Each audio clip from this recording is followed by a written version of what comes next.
Hello, everyone, and namaskar. So, today's discourse is a continuation of the book titled Anandamurti, the Jamalpur Years. And this is a reading of the 9th chapter titled Now Many People Will Come.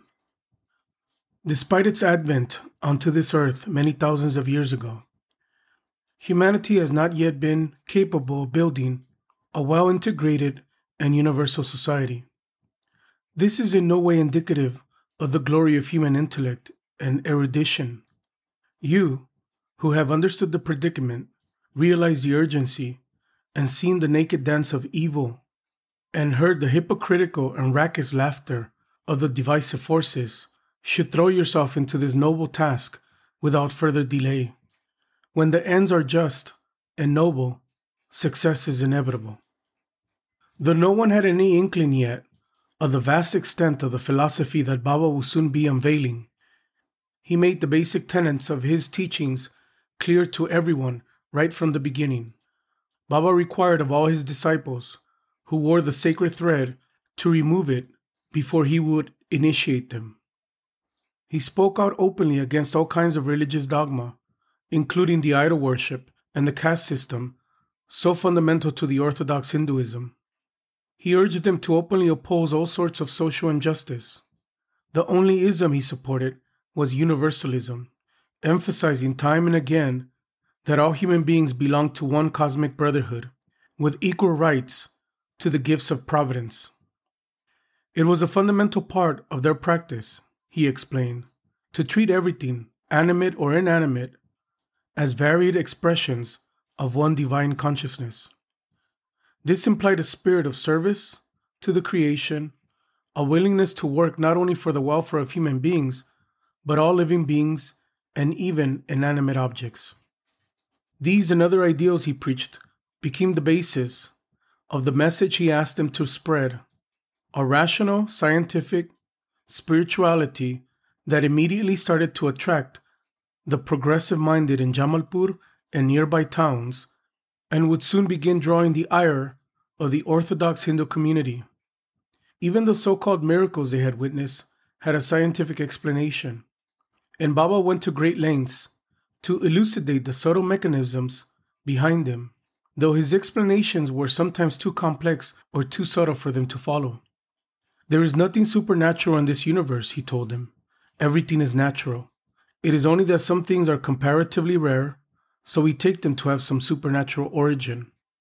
Despite the demonstrations and other manifestations of his spiritual power, he constantly reminded them that he wanted them to propagate his ideals and not his personality. Look to the teachings, he would say, not to this body. After some time, this body will be gone, but the teachings will remain. In the coming years, Baba would continually remind them that he wanted a cult of ideology, not a cult of personality. In the middle of December, Baba was walking with Chandranath, Pranay, and a few others in the field, when he turned to them and said, "Now, many people will start to come. You will need an organization to receive them." In previous years, he had on occasion mentioned to his brothers, Himanshu and Manas, that he intended to start an organization one day through which he would open service projects such as schools, orphanages, medical clinics, tribal welfare centers, and so on. This, however, was the first time that any of his disciples learned of his plans. A few days later, he mentioned the same thing to another group of disciples.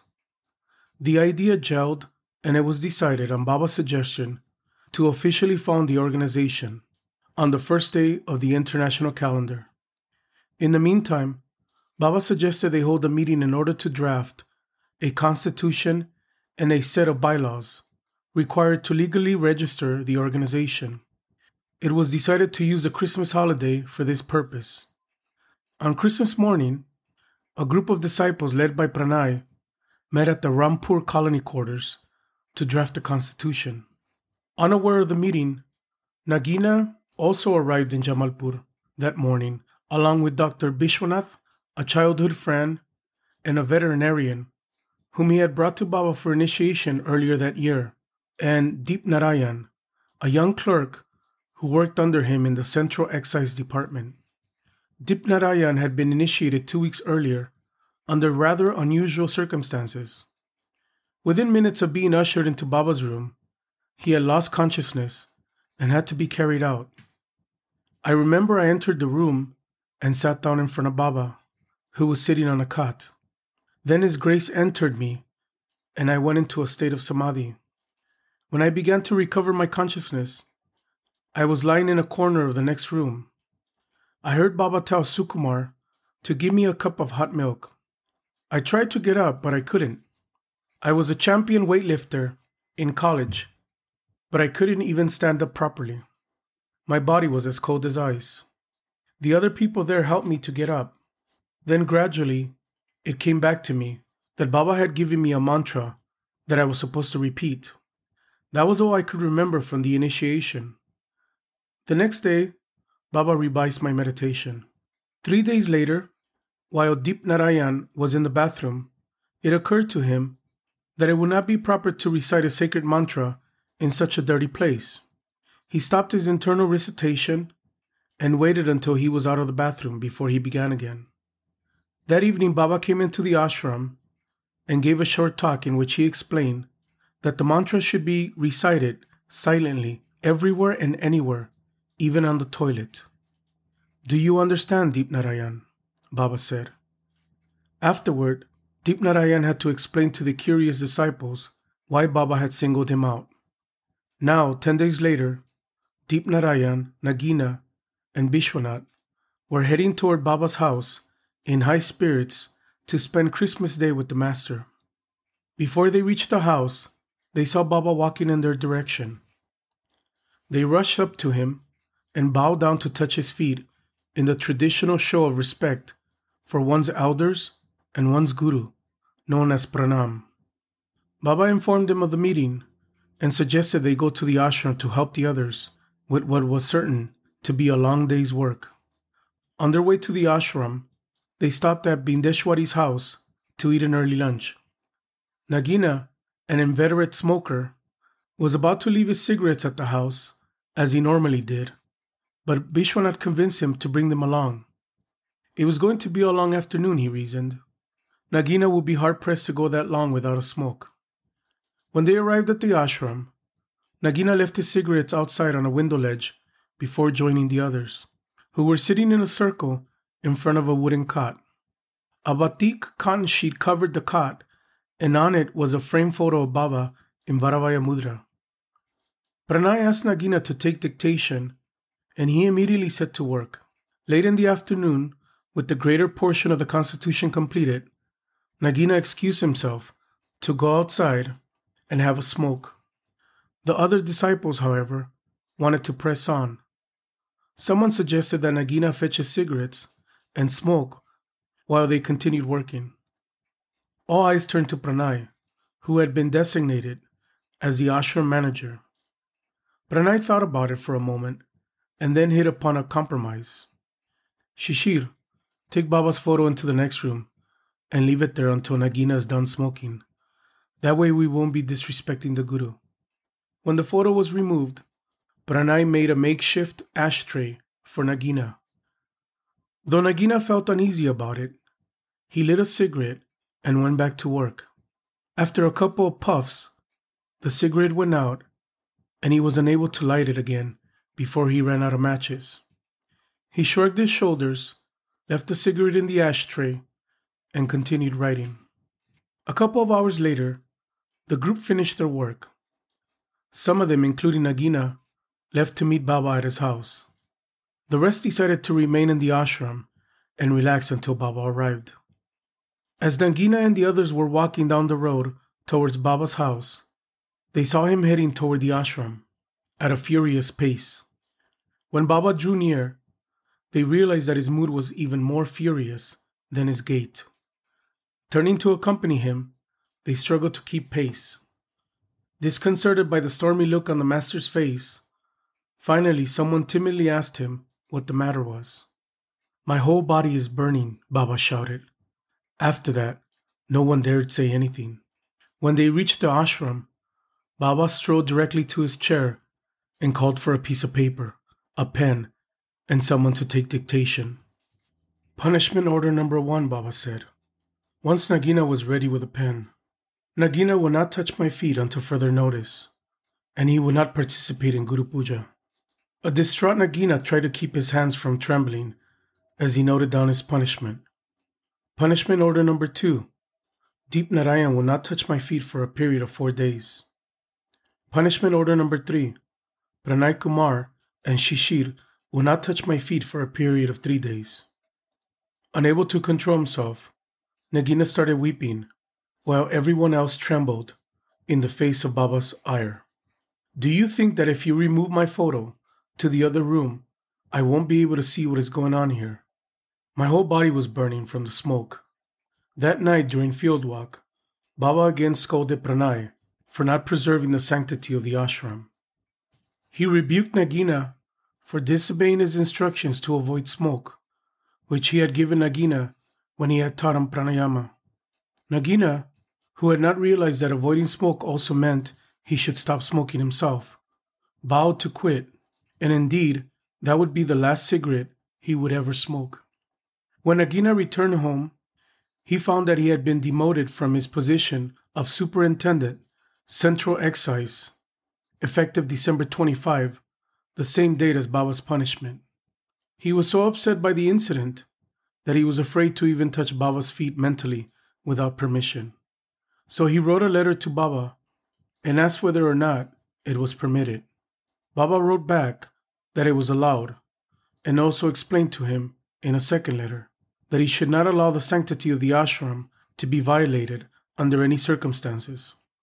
A week later, Deep Narayan brought Nagina a third letter from Baba, lifting his punishment, along with the advice on how to get his demotion overturned.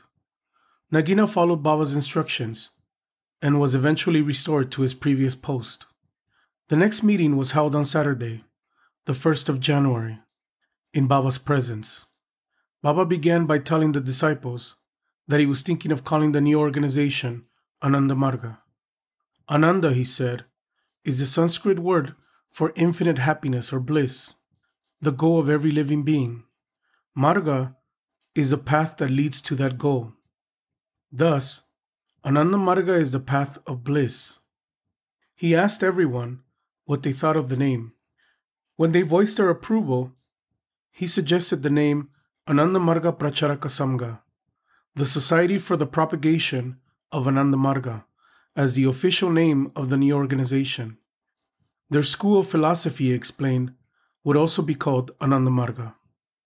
The process of sadhana will be called Sahaj Yoga, easy yoga. Though, as Nagina remarked to Baba a few days later, there was nothing easy about it. Baba was chosen as president at everyone's insistence and over his own objections. He then selected the various officers. Pranay was appointed the general secretary and Shishir the treasurer. Baba gave the disciples some simple guidelines for the organization. He told them they should get together in their respective communities every week and hold a collective meditation, preferably on Sunday. This collective meditation will be called Dharma Chakra, the circle of spirituality. He taught them some Sanskrit chants to begin and end the meditation. He suggested that district committees be formed in the different cities to organize activities. He also made it official that the name and address of the Guru should not be disclosed. Pranay drew up a document to that effect that Baba signed as president.